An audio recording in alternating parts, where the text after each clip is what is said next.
আল্লাহ পাক দেখায় দিলেন, রে গোলাম একটু নজর করে দেখো, তোমরা টুপিদারি রাখবা না কেন? বলো কেন, কি সমস্যাটা কোথায়? ব্যবসা চলে যাবে।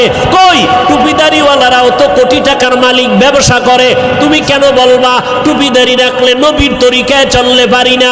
স্বাধীনতা কই? নবীর তরিকাওয়ালাদের তো স্বাধীনতা নষ্ট নাই, যেখানে সেখানে বেড়াইতে যায়, সফর করতেছে, কোনো দিক থেকে তো পেছনে নাই। তুমি কেন নবীর তরিকা মতো চুলটা রাখবা না, দাড়িটা রাখবা না, পর্দা করবা না? এবার আসো আর একটা লাইনে তাকাও, তোমার আমার মতো যুবক র্যাব, আর্মি, পুলিশ, বিডিআর এর চাকরি করে, দাড়িওয়ালা নামাজি আছে না নাই? বিবেকটাকে জিজ্ঞাসা করো, বাবা তুমি কেন পারবা না? তোমার আমার মতো যুবক রাস্তায় গাড়ি চালায়, দাড়িওয়ালা নামাজি ড্রাইভারের অভাব নাই। আজান হয়ে গেল, গাড়িটা ব্রেক কইরা মসজিদে